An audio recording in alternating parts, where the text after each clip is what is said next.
Alright, greetings friends. If you followed my channel any, I've already released a few videos featuring the Rangers of Shadowdeep. Rangers of Shadowdeep is an RPG style tabletop war game designed to be played either solo or co-op. For me, the hardest thing about tabletop wargaming is collecting all the terrain and miniatures needed to play the game, especially if you're new to the hobby, and also especially if you're playing a narrative game in which you need terrain and miniatures for multiple missions and scenarios. For Rangers of Shadowdeep, I've built both the terrain and miniatures needed to play Mission 1 Scenario 1. But before I dive into a battle report, I figured that I would film a walkthrough of building the stats of my heroes in this game. For those of you that are really into seeing army lists and such, this might be kind of interesting for you. But also for those of you who are new to Rangers of Shadowdeep, this would be pretty good to follow along and see how you build a ranger and their companions. In case I do make some mistakes as I do this, feel free to comment about that below, and then I will collect these comments and pin a new message at the top with all the notes and such. Alright, so let's get into it. This is Rangers of Shadowdeep. This is creating the Ranger. This is the first step. So the Ranger is the main hero in this story, and essentially this can represent you in the game, or in a classic roleplay fashion, you can become a character that might be a little different than you are in your own life and your own personality. To start, you'll need a Ranger sheet that you can find in the back of the book, and you can photocopy this, or if you have the PDF version, you can just print that out for personal use. I'm going to go with a digital version that I've created myself just to make it easier to represent everything in a video. So starting out, your Ranger has a baseline stat. You're a movement of 6, which means you can move 6 inches. You have a fight score of +2, which basically is your melee and attack. The +2 is a modifier to your dice score. The game uses d20 dice for combat. So basically, if you roll a d20, you get a 6, and then you add a +2 to it, so you have a 8 as a final combat score. Your shooting score works exactly the same as your fight score. The armor score is how tough your armor is against damage. In melee combat, a hero and an enemy will both roll a d20 plus modifiers, like I explained before. If you got a combat score of 8 and the enemy got a combat score of 13, then the enemy won in that combat because the enemy's combat score is higher. Now we will take that winning combat score, which is 13 for the enemy, and we check that against your armor score. If the combat score is the same or less than the armor score, then nothing would happen. But 13 is higher than 10, so we subtract that number against the armor stat. 13 minus 10 equals 3, for a difference of 3. So then you take that difference of 3 and subtract that from your health stat. 18 minus 3 is 15. And the final stat is your will, which is your character's determination, courage, ability, magic resistance, and such.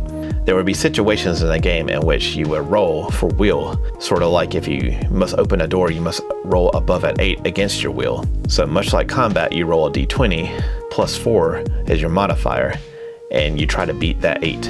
Now that we know how the base stats work, let's customize this Ranger. First, let's pick a miniature and a name. I'm going to use this Forest Ranger from Galad Miniatures. Hopefully I'm pronouncing that right.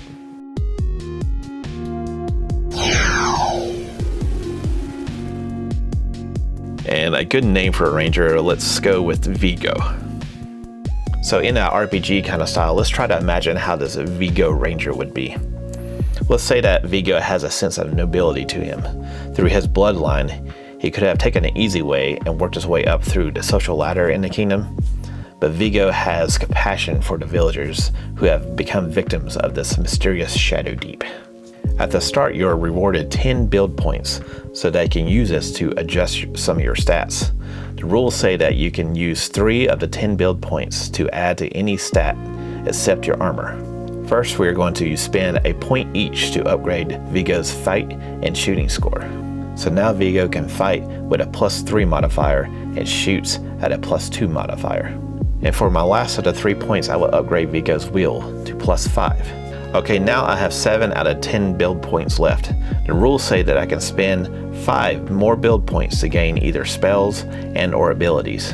I don't visualize Vigo as a spellcaster, so I spend all 5 of these extra points for abilities. The rules book has a ton of spells and abilities I can go through and kind of like figure out things. So this might be sort of like the most time consuming part of building your character because you want to read them all and figure out which ones you want to get. Your abilities are more like your special rules that you can attach to characters. So if you're into wargaming that has like a little bit of crunchiness to it, this is where that comes in. For my 5 abilities, First, I have chosen Deadly Shot, which gives me a critical hit bonus with range attacks if I roll a 18 or 19. So naturally, you automatically get a critical bonus if you roll a natural 20, so this levels up the chances of you being able to roll a critical hit. Second, I'm going to pick Deadly Strike, which works exactly the same as Deadly Shot, except for melee. So I get a critical hit if I roll a 18, 19, or 20 now. Third, I'm going to pick Focus. This adds a +8 to any skill roll. Skills are needed during a mission, sort of like things like picking locks or climbing, so the +8 is going to help me fulfill these tasks. Fourth, I'm going to pick Hand of Fate. This lets me re-roll a die. I'm pretty sure this is one die per scenario.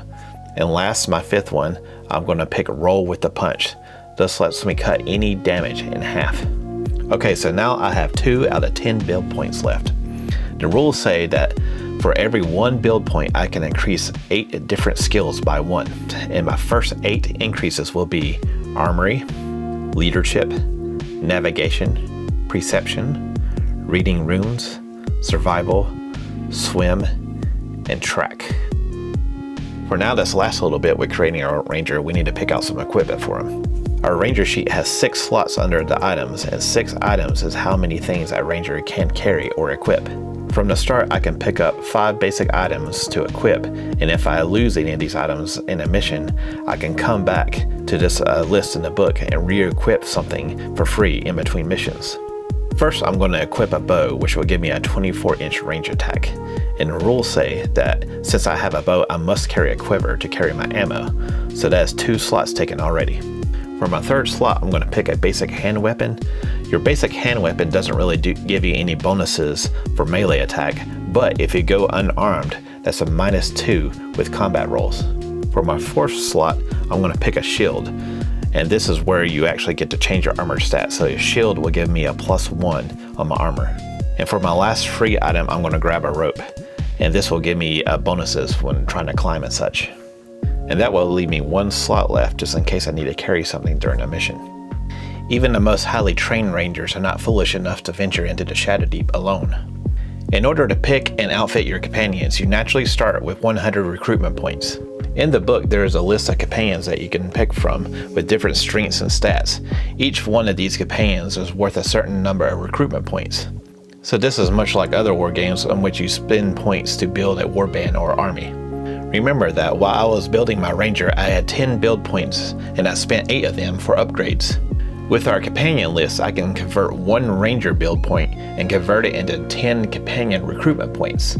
Rangers of Shadowdeep is designed to be played solo or co-op, which means that you can have as much as 4 players as rangers. Depending on how many human players or rangers you are playing, you are allowed to have a certain number of companions. I'm going to play solo, so I'm allowed a maximum of 7 companions. So each of the companions have their own base stat, just like the ranger. And depending on the stats, they are even worth a certain amount of recruitment points. You can buy a knight worth 35 points, or a recruit for as low as 10 points. I think for 35 points I will recruit a knight.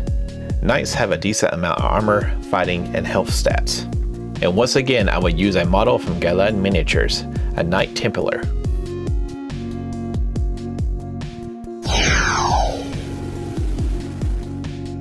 And this knight shall be called Bowen. Bowen is a knight of the old code. He has abandoned his service of the kingdom because of the corruption within the system, and now he offers his service as a sellsword to whoever is willing to venture into the Shadowdeep. Next, for 20 points, I would recruit an archer for a good range unit. This model is an elfin archer from Amida Miniatures.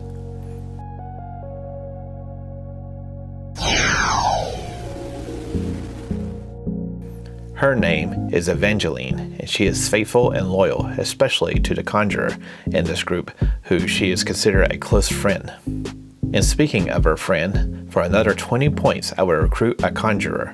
This model will be the elven sorceress from Twin Goddess Miniatures, and her name shall be Fern.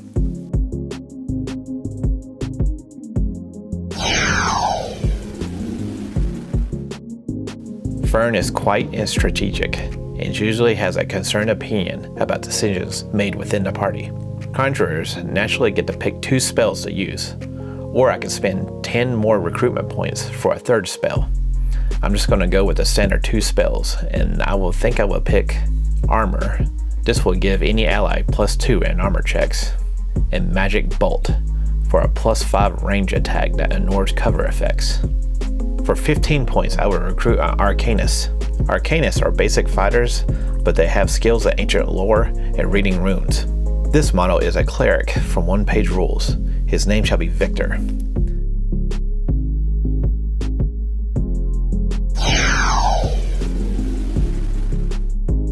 Victor has a complicated background involving dark history of things that should not have been studied.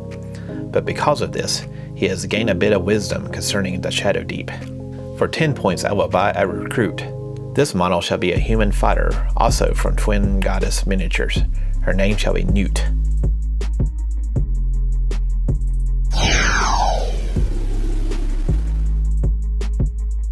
Newt is very shy because she was born and found as an orphan lost in the Shadowdeep. Despite the dangers, she was able to survive on her own at a very young age, and because of this, she feels more at home in the wild than safe in the kingdom. For another 10 points, I will recruit a raptor. I know that this should be a bird, but I happen to have a small young dragon model from Dragon Trapper's Lodge.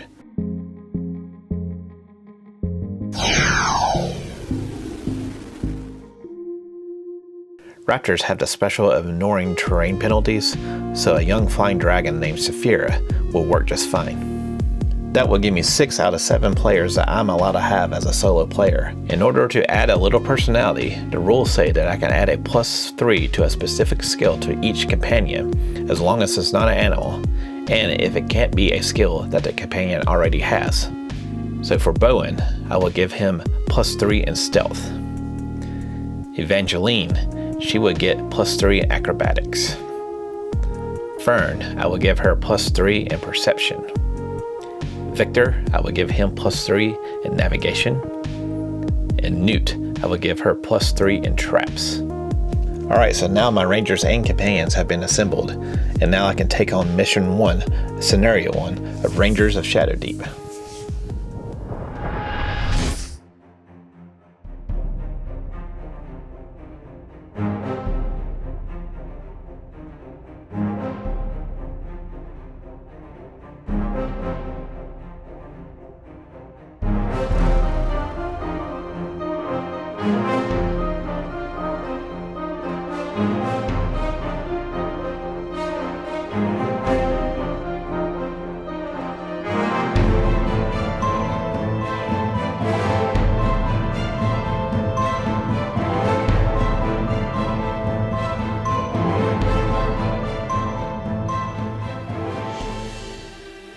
So I hope you enjoyed the video and found it helpful.